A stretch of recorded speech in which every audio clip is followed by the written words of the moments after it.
स्वागतम स्वागतम स्वागतम मन की वीणा से गुंजित ध्वनि मंगलम मन की वीणा से गुंजित ध्वनि मंगलम स्वागतम स्वागतम स्वागतम स्वागतम कितना पावन सुहावन समय आज है कितना पावन सुहावन समय आज है आप आए अतिथियों में सरताज है आप आए अतिथियों में सरताज है देव की भांति पूजन करें आज हम देव की भांति पूजन करें आज हम स्वागतम स्वागतम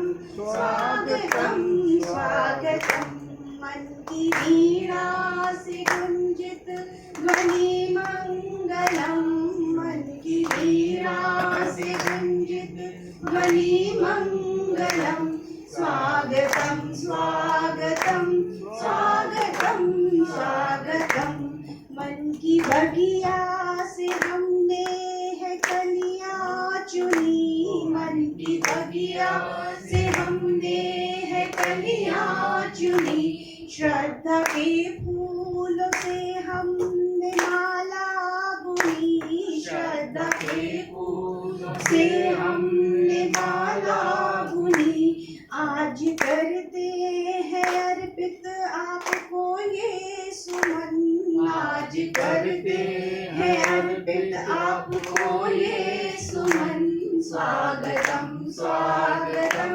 स्वागतम स्वागतम स्वागतम स्वागतम स्वागतम स्वागतम धन्यवाद। बोलेंगे ऐसा नहीं हो रहे हैं फिर भी सब कह रहे हैं हम भी बोलेंगे कल का किसी का नहीं खाली कोई बोलेगा ऐसा आज सुबह सबने कहा हम भी बोलेंगे तो स्थिति सबकी भयावह है परंतु सबके मन में भाव है सब अपने भावों को रखना चाहते हैं इसी आशा से मैं उत्तम प्रयाली सर को बुलाना चाहूंगी और कहना चाहूंगी उनका व्यवहार इतना अच्छा है बहुत अच्छा उनके विचार मैंने कल सुने वसुधैव कुटुंबकम मतलब अपने बारे में न सोचना केवल हम सभी के बारे में सोच रहे थे कह रहे थे आप लोगों को कोई परेशानी हो मुझे बताना मैं इलाहाबाद में रहता हूँ ऐसी भावना वाले वसुधैव कुटुंबकम की भावना वाले उत्तम सर हम सभी के समक्ष आ रहे हैं वैसे भी उत्तम है काव्य 3 प्रकार के होते हैं काव्य 3 प्रकार के होते हैं उत्तम मध्यम और अधम तो ये तो श्रेष्ठ है उत्तम है अपने विचार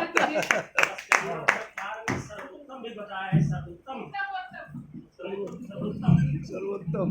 धन्यवाद साथियों मंच में उपस्थित आत्मीय दस्ता हम सबके प्रिय सम्मानित और हम लोग के साथ कंधा से कंधा मिलाकर हमेशा ऑनलाइन और ऑफलाइन शिक्षण कार्य करने वाले माननीय पवन सावंत सर को मैं बधाई और अभिवादन स्वीकार करता हूँ उनका नमन करता हूँ। हम लोग के बीच में डॉक्टर अमित खन्ना सर बैठे हुए हैं उनको भी मैं नमन करता हूँ और वो भी जिस तरह ऑनलाइन से ही हम लोगों के प्रति लगाव रखते थे और जिस तरह उनकी पढ़ाने की शैली थी जिस तरह वो शिक्षण कार्य करते थे और बीच बीच में जब हम सो जाया करते थे तो याद करते रहे उत्तम जी हैं क्या अरे उत्तम जी हैं क्या और कहते नेमचंद जी हैं क्या तो नेमचंद जी गायब मिलते थे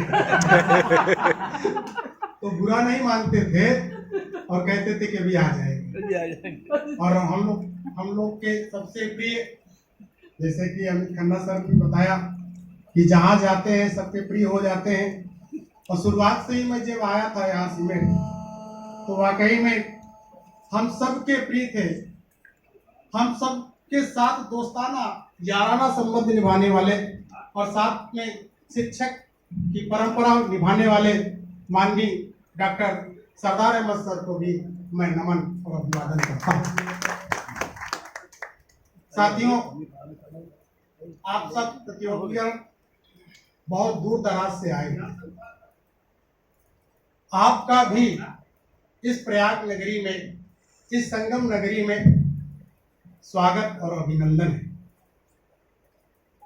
हम सब पूरे प्रदेश से यहाँ पे इकट्ठा हुए हैं और कुछ ना कुछ हम लोग सीखने के लिए।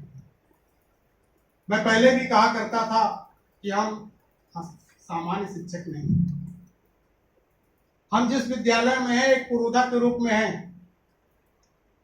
हमारे अंदर इतना ताकत है और सारी कठिनाइयों और सारी बाधाओं को तोड़कर हम लोग इस डैम में आए।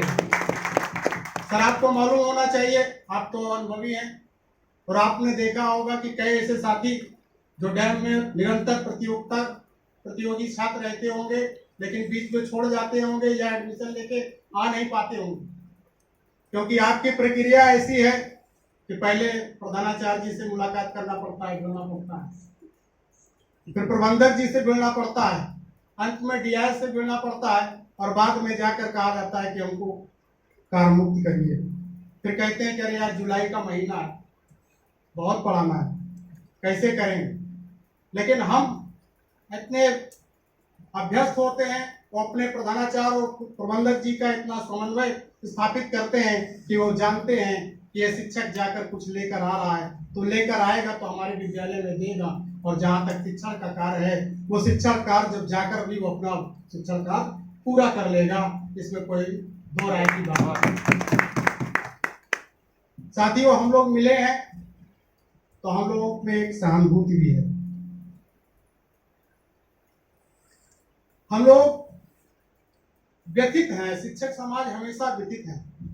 आप जानते हैं कि बगल में हमारा चयन बोर्ड है। चयन बोर्ड किस तरह रो रहा है, एक प्रकार से आप कहिए कि रो रहा है। शुरुआती दौर पे चयन बोर्ड की स्थिति ऐसे ही रही है। आज चयन बोर्ड पर मैं प्रकाश डालना चाहता हूँ कि चयन बोर्ड एक गीत के माध्यम से कि चयन बोर्ड कहना क्या चाहता है। घुंघरू की तरह बजता ही रहा हूँ मैं, बहुत बढ़िया, घुंघरू की तरह बजता ही रहा हूँ मैं। चयन बोर्ड का ये हाल है।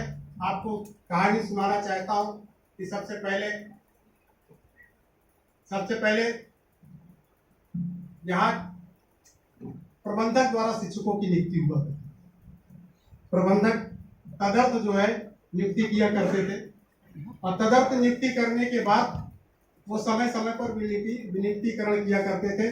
और अगर विनियुक्तिकरण करने में या उनकी जो अपॉइंटमेंट करने में उनके भाई रिश्तेदार यही सभी होते थे। लेकिन बाद में ऐसा चयन बोर्ड बना कि चयन बोर्ड ने जो है हम लोगों को यहाँ का रास्ता दिखाया। पहले विद्यालय का रास्ता दिखाया, फिर यहाँ का रास्ता दिखाया। ज़्यादा समय मैं नहीं लूँगा। चयन बोर्ड की व्यथा अपने आप में वो रो रहा है। बस उसी के गीत के माध्यम से मैं चयन बोर्ड को ही आप समझिएगा, घुंघरू को चयन बोर्ड को ही समझिएगा। कभी इस पग में कभी उस पग में बंधता ही रहा हूँ मैं, घुंघरू की तरह बजता ही रहा हूँ मैं। कभी टूट गया कभी तोड़ा गया, 100 बार मुझे फिर जोड़ा गया। यही यूं ही लुट लुट कर और मिट मट कर बंधता ही रहा हूँ मैं, घुंघरू की तरह बजता ही रहा हूँ मैं।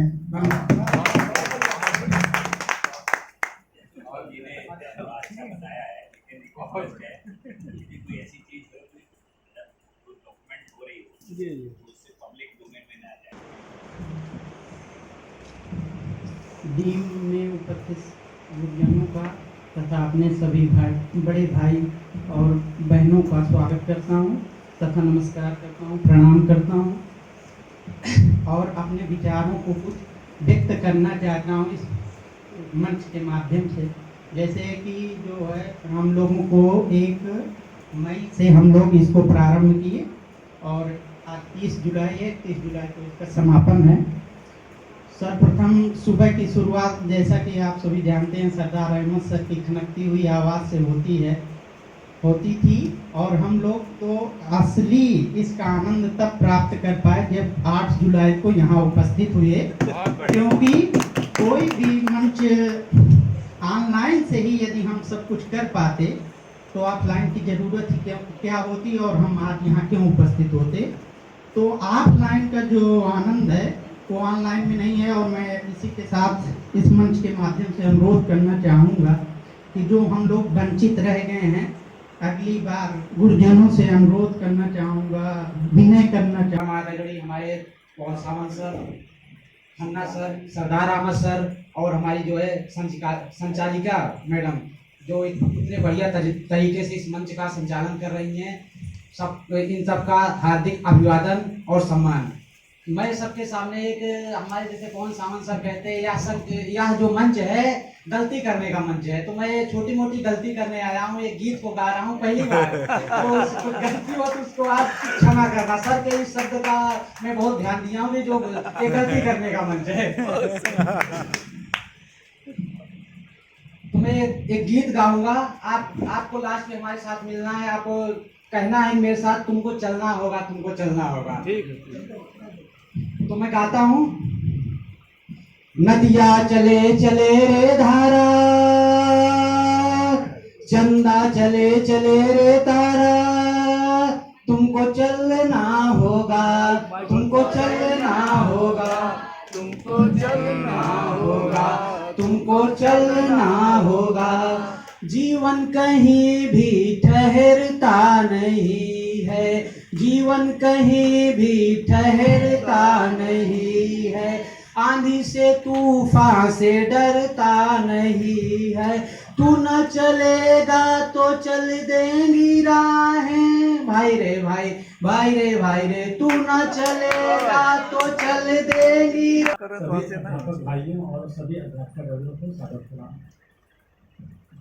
का ये जो कोर्स है सर हमारे विद्यालय से पहला आदमी हूँ जो मैं दिल में आया है, और मैं यहाँ के बारे में जो बताता था अपने विद्यालय में कुछ अध्यापकों की जो ये बातचीत अक्सर होती रहती है, तो उनको जब मैं इसके बारे में बताता हूँ तो उसमें एक दो सर ऐसे हैं जो कहते हैं कि अगली बार का प्रोसेस हमको बताइएगा क्या है, हम भी अगली बार एडमिशन लेंगे। तो हैं तो दूर के, जब दिल्ली के हैं, हिम्मत बनी तो 1-2 सत्र में आएंगे जरूर। इसके अतिरिक्त सरदार अहमद सर, क्या बोलते हैं, पवन सावंत सर, इनके द्वारा जो बातें सुबह के समय कही जाती है, वास्तव में जीवन जीने का जो कौशल होता है वो उसके लिए बहुत महत्वपूर्ण है। इसमें से बहुत सी चीज़ों की चर्चा मैं अपने वाइफ से भी जाके करता हूँ, जो सुबह बताई जाती है। सही बात, सुबह जो सब बताते हैं जीवन जीने का तरीका, क्योंकि दोनों लोग वर्किंग हैं और समस्याएं दोनों लोग फेस करते हैं। तो जो चीज़ें सब बताते हैं उस चीज़ों को जाके मैं बताता हूँ, और हो सकता है 1-2 साल में वो भी एक बार यहाँ आए। निकाल लीजिए। ठीक। सर्वप्रथम तो मैं अपने शिक्षक साथी को धन्यवाद देता हूँ कि मुझे यहाँ आने का सौभाग्य प्राप्त किया। तो ज़्यादा देर न करते हुए पॉइंटों को बातें करता हूँ। सर्वप्रथम मैं खन्ना सर का बहुत ही तहे दिल से शुक्रिया अदा करता हूँ कि उन्होंने हमें सिखाया ऑनलाइन के माध्यम से भी कि बच्चों को कैसे इन्वॉल्व किया जाए। तो सबसे बार सबको बच्चों को टॉर्चर नहीं तो कहूँगा नहीं, फिर मैं कहूँगा सबको एक्टिव रखना। जब भी सर की क्लास आती थी तो हमारी नींदें उड़ जाती थी। हम बार कभी ड्राइविंग भी कर किया, हमने कुछ किया कि सर के उसमें हम हमेशा इन्वॉल्व रहे। कभी हमें लगता था कि जब भी हम सोचा कि थोड़ा कुछ साइड में कुछ काम कर ले, जब भी अचानक जगह सर को कैसे आवाज़ हो गया कि इन्वॉल्व कहीं और है, सर ने हमारा नाम दिया। तो सर का तो ये है कि बहुत सीखने मिला। दूसरा ये है पवन सावंत सर, बहुत प्रतिभागी साथी। वास्तव में अब हम साथी नहीं, एक परिवार हो गए। और जब से हम यहाँ ऑफलाइन आए हैं तो एक प्रोफेशनल जो लिमिटेशन थी उससे बाहर निकल के एक पर्सनल लिमिटेशन या पर्सनल एनवायरनमेंट में समाहित है। तो अक्सर हम लोग कहते हैं कि बच्चों में एक इंक्लूसिव एनवायरनमेंट की तरह कार्य करना चाहिए, तो ये एक उसका ही रिजल्ट है, हम लोग सब इंक्लूसिव हो गए। आज सर्वप्रथम मैं खन्ना सर, सावंत सर, सरदार सर और डैम में जितने भी लोग इन्वॉल्व हैं उन सभी का बहुत बहुत धन्यवाद और आभार प्रकट करना चाहूँगा, क्योंकि सर के द्वारा जो इमिनेंट पर्सनालिटीज जो रिसोर्सेज के तौर पे हम लोगों के सामने लाए गए, जिनकी जो ज्ञान वर्षा हम लोगों के ऊपर हुई, जिन्होंने हमारी पर्सनालिटी, हमारे कम्युनिकेशन स्किल्स को, हमारे नॉलेज को, हमारे रिसोर्स जनरेशन को बहुत बढ़ाया। शायद अकेले तौर पे हम लोग अपनी पर्सनालिटीज़ को कभी कवर नहीं कर पाते। तो मैं सर के लिए बहुत बहुत धन्यवाद देता हूँ इस चीज़ के लिए। इन्होंने global scenario of education, Google form, Google classroom, Animoto, Canva, stock analysis, quality indicators के बारे में विस्तार पूर्वक हम लोगों को बताया। डॉक्टर पूनम सिंह यहीं से हैं, राजहिंद संस्थान से, उन्होंने सतत एवं व्यापक मूल्यांकन, आकलन, holistic progress report card, 360 evolution, अध्यापक और प्रधानाचार्य की विद्यालय में क्या भूमिका होती है वो बताया। डॉक्टर संजय चौबे सर, उनकी क्लास को आप सब लोगों ने बहुत एंजॉय किया, मैंने भी बहुत एंजॉय किया। उन्होंने एजुकेशन एडमिनिस्ट्रेशन, शैक्षिक व्यवस्था को कैसे क्रियाशील बनाए, शैक्षिक प्रशासन की क्या संरचना हो, 360 डेवलपमेंट चाइल्ड का कैसे हो, प्रशासन में समन्वय कैसे हो, और आधुनिक पर्यवेक्षण की जो भूमिका है, जो इंस्पेक्टर की भूमिका नाम पर सुपरविजन को बोला गया, उसके बारे में बताया गया। डॉक्टर अरविंद कुमार श्रीवास्तव सर के द्वारा universalization of education, inclusive education, प्रारंभिक शिक्षा के मुद्दे, टीचर्स एजुकेशन, क्वालिटी इंडिकेटर, शिक्षा का विकेंद्रीकरण, विद्यालय के प्रबंधन, एनसीएफ, एसएमडीसी, जेंडर इक्वालिटी के बारे में बताया गया। एमएनआईटी से डॉक्टर अजय कुमार सर थे, उन्होंने एजुकेशन ऐप्स के बारे में बताया, और ये फर्स्ट टाइम था जब हमने भी पीएम विद्या पोर्टल खोल के देखा, और ये उन्होंने बहुत अच्छे ऐप्स के बारे में एजुकेशन में भी यूज होते हैं वो बताया। डॉक्टर एन तिवारी सर जो आए थे, उन्होंने office management, drafting, noting, office records को किस तरीके से मैनेज करते हैं इसके बारे में बताया। प्रभात सर जो सीमेंट से ही है, उन्होंने एजुकेशन प्लानिंग कैसे करें, उसके ऑब्जेक्टिव्स क्या होते हैं, प्लानिंग की एक्सरसाइज हम लोगों से करवाई। उपागम के बारे में बताया, उसके सिद्धांत बताए, स्कूल मैपिंग का भी एक्सरसाइज वर्किंग हम लोगों से करवाया, एजुकेशन इंडिकेटर्स बताए, और मेथड ऑफ डिस्क्राइब के बारे में भी विस्तारपूर्वक बताया। धनंजय चोपड़ा सर जो कि पत्रकारिता विभाग से थे, इलाहाबाद यूनिवर्सिटी से, उन्होंने एजुकेशन में मीडिया मैनेजमेंट को किस तरीके से प्रभावी ढंग से हम लोग लगाएं उसके बारे में बताया, ब्लॉग्स के बारे में, डिफरेंट ऐप्स के बारे में बताया। डॉक्टर मनीषा खन्ना मैम जो भी वो ही यही प्रयागराज से ही हैं, उन्होंने जो हम लोगों का कम्युनिकेशन स्किल्स है वो इफेक्टिव कैसे हो इसके बारे में चर्चा की, और रामायण, कबीर के दोहे और स्वामी विवेकानंद, 3 प्रोस्पेक्ट्स लेकर के हम लोगों को इफेक्टिव कम्युनिकेशन बताया। इसके साथ ही साथ एक बहुत इंपॉर्टेंट मैथमेटिकल पोर्शन चला डॉक्टर प्रतीक उपाध्याय सर का, और स्टैटिक्स की मेरे ख्याल से बेसिक से 0 से लेकर 100 तक उन्होंने सारी चीजें, mean, mode, median, T test, F test, ANOVA, correlation, regression, सारे टेस्ट जितने भी हम लोगों को रिसर्च में यूटिलाइज होते हैं, सब पर बहुत विस्तार से और बहुत प्रैक्टिकल तौर पर उन्होंने हम लोगों को जानकारी दी। इसी बीच में आए डॉक्टर एस.एन. चौरसिया जी, उन्होंने अपनी लाइफ का पूरा जो एक्सपीरियंस था, पूरा एक्सपीरियंस का निचोड़ कि हम लोग एक क्वेश्चन पेपर स्मार्ट कैसे बनाए और उसका मूल्यांकन कैसे करें। समय समय पे हम लोगों को भी गाइडेंस और काउंसलिंग की ज़रूरत होती है, और इसी गाइडिंग काउंसलिंग के लिए इलाहाबाद यूनिवर्सिटी से डॉक्टर रितु मोदी मैम ने हम लोगों को बहुत अच्छा गाइडेंस किया, और हम लोगों को एज ए टीचर स्कूल में किस तरीके गाइडेंस करना चाहिए इसके लिए परफेक्ट बनाया। रुचि दुबे मैम ने शोध में जितने भी स्टेप्स होते हैं उन पर डिस्कशन किया, और हम सभी लोगों का सिनॉप्सिस टाइटल को कवर करवाया। Doctor A K. द्विवेदी सर ने रिटायरमेंट बेनिफिट्स और ओपीएस एनपीएस के बेनिफिट्स के बारे में हम लोगों से चर्चा की। अब हम बात आते हैं जो सर हमारे सामने बैठे हुए हैं, खन्ना सर। खन्ना सर ने हम लोगों को ऑनलाइन मंच पे एक हिसाब से बांधा, क्योंकि खन्ना सर का जो लेक्चर होता था वो ऐसा होता था कि पता नहीं चलता था किसका नाम कब उठ जाए। और ये सर की प्रेजेंटेशन की एक खूबसूरती थी कि अगर नाम से रिप्लाई नहीं आता है तो सर छोड़ते नहीं थे, कहते कल देखेंगे। तो खन्ना सर ने एनईपी के बारे में बहुत, उसके ऑब्जेक्टिव्स, उसके क्या स्ट्रक्चर्स है उसके बारे में डिटेल से हम लोगों के साथ चर्चा की, और सर के द्वारा NCA पर भी चर्चा की, टीचर की कॉम्पिटेंसीज पर भी चर्चा करने की, स्कूल मैनेजमेंट को कैसे बेहतर बनाया जाए, प्रिंसिपल्स की क्या स्किल्स होनी चाहिए, इस पर भी सर के द्वारा बताया गया। और सर का सबसे अच्छा सेक्शन तो रहा एक्सरसाइज सेक्शन, की वर्ड्स पे हम लोगों को एक्सरसाइज करवाए, एक्सेल पर एक्सरसाइज करवाए, PPTs पर एक्सरसाइज, और हमारे बहुत सारे ऐसे साथी हैं जो ये काम नहीं करते थे, बट उनमें एक नया जोश आया है और वो डेफिनेटली वो अपने अपने विद्यालयों में जाके ये कार्य जरूर सीखेंगे। इसके बाद ही सावंत सर तो हम लोगों से डेली ही मैच होते हैं, मिलते हैं, अपना आशीर्वाद हम लोगों के ऊपर बरसाते ही रहते हैं, और उनके द्वारा डिसीजन मेकिंग, ऑब्जेक्टिव्स, मोटिवेशंस हैं, मोटिवेशन की थ्योरीज हैं, अचीवमेंट ड्राइव्स है, एजुकेशन लीडरशिप्स है, संसाधनों की उपयोगिता है, और एक इकोनॉमिकली बहुत CBA और CPA के बारे में बहुत विस्तार से चर्चा सर के द्वारा की गई, और हम लोगों को कॉस्ट इफेक्टिव एनालिसिस जो CEA है और कॉस्ट बेनिफिट एनालिसिस जो CBA के बारे में सर के द्वारा बताया गया। अब अंत में आते हैं हम सरदार सर की ओर। वास्तव में देखा जाए तो सरदार सर ने हम लोगों को वो ज्ञान दिया जो कहीं किताबों में हमें मिलता नहीं, और जो हमारे जीवन में बहुत प्रैक्टिकल तौर पर लागू होता है। सर के द्वारा एक बात कही थी जब शुरुआत में स्टार्टिंग होता था, तो 3 सेकेंड्स, कोई भी डिसीजन 3 सेकेंड के लिए रुको, आपको नई वाइब्रेशन मिलेगी। बहुत सारी ई-बुक्स मोटिवेशन के तौर पर, एक बहुत अच्छी बात सर ने बताई थी कि बुलेट फायर डायरेक्ट नहीं करना। मतलब ये ऐसी चीज़ें हैं कि अगर हम लोग अपनी लाइफ में भी एडॉप्ट कर लें तो लाइफ को बहुत तरीके से चेंज कर सकते हैं।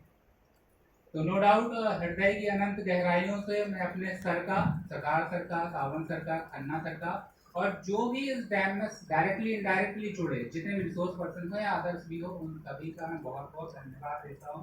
बहुत बहुत, और लास्ट में 2 लाइन कहूँगा कि रात जाएगी दिन जाएगा, कभी रुकेगी नहीं, चलता रहता है। रात जाएगी दिन जाएगा, डैम तुम्हारी याद बहुत आएगी, लेकिन ये यादों का सिलसिला यूं ही चलता रहेगा, बस चलता रहेगा, बस चलता रहेगा। Thank you.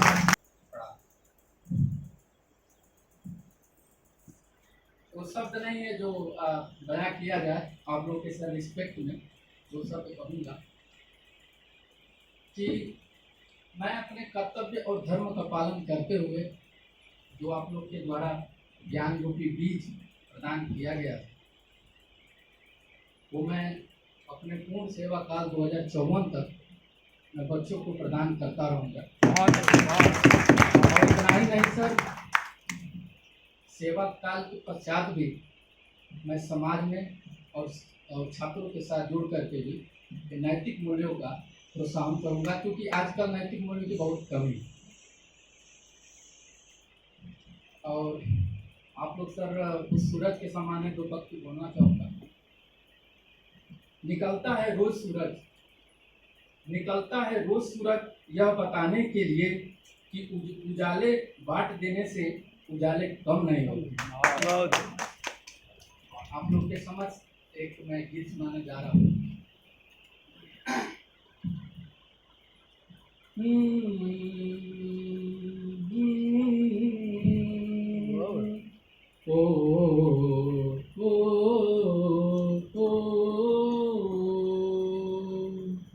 रातें ढलती नहीं, दिन भी निकलता नहीं, उसके मर्जी बिना पत्ता हिलता नहीं।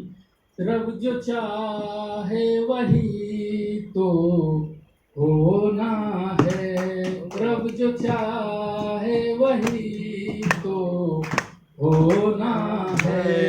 आदमी खिलौना है, आदमी खिलौना है। छोटा सा एक घर मिला, घर में मिला है प्यार, मुझको मिला सौगात में खुशियों का संसार। छोटा सा एक घर मिला, घर में मिला है प्यार, मुझको मिला सौगात में खुशियों का संसार। हर ख्वाब यहीं पे सजोना है, हर ख्वाब यहीं पे सजोना है, आदमी खिलौना।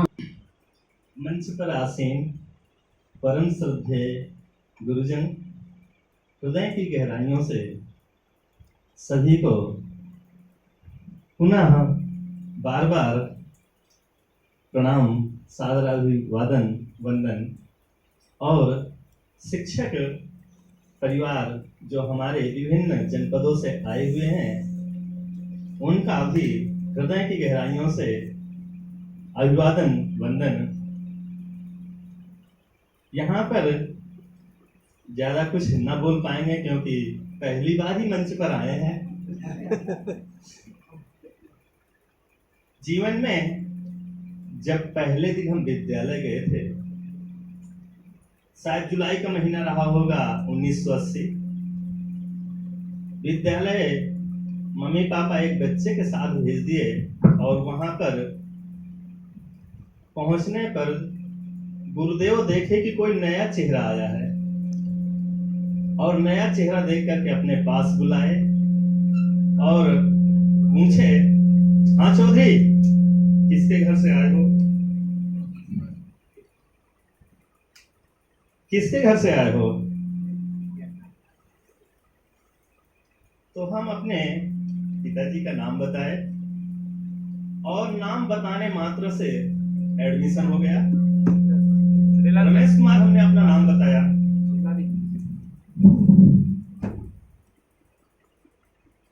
एडमिशन हो गया। एडमिशन होने पर शिक्षा प्रारंभ हुई। 3rd क्लास में पहुंचे। पिताजी एक दिन विद्यालय ऐसे घूमने पहुंच गए और वहां पर गुरु जी से मिले और गुरु जी से बातचीत किए और फिर वहां पर हमारी जन्मतिथि देखे। तो उस समय हमारी जन्मतिथि रजिस्टर के अनुसार 10 वर्ष हो चुकी थी। तो पिताजी कहे कि जन्मतिथि ज्यादा है, गुरुजी कह रहे हैं जन्मतिथि बदल नहीं पाएगी। तो पिताजी कहे, गुरुदेव जन्मतिथि तो आपको बदलनी ही है। तो गुरुदेव हमारे जन्मतिथि साथ ही डैम 24 के सभी मुझसे बड़े हैं सीनियर शिक्षक एवं शिक्षिका बहनों को, सभी को मेरा प्रणाम। अब क्योंकि हम मथुरा से हैं तो हम अपना थोड़ा सा अपना देसी अंदाज रखते हैं, तो हमारी तरफ से सभी को राधे राधे। राधे राधे राधे राधे राधे राधे। तो आगे बढ़ने से पहले मैं एक प्रार्थना लेके आई हूँ जिसको आपको मेरे साथ बोलना है। पहले मैं बोलूंगी, उसके बाद आप बोलेंगे। हे प्रकाश और जीवन देने वाले, हे प्रकाश और जीवन देने वाले, तू परमेश्वर है, तू परमेश्वर है। मुझे सिखाओ कि क्या अच्छा है, क्या अच्छा है। मुझे स्वयं सिखाओ मूर्खता, अभिमान और दुर्गुणों से मुझे बचाओ। रक्षा करो हर नीच कर्म से और भर दो मेरी आत्मा को ज्ञान, सचेतन, शांति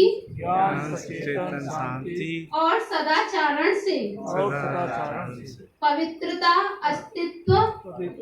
अस्तित्व और अक्षुण्ण आनंद से। इसके बाद मैं आपके समक्ष एक कहानी सुनाना चाहती हूँ, आपके समक्ष ज्यादा समय न लेते हुए। तो कहानी शुरू होती है।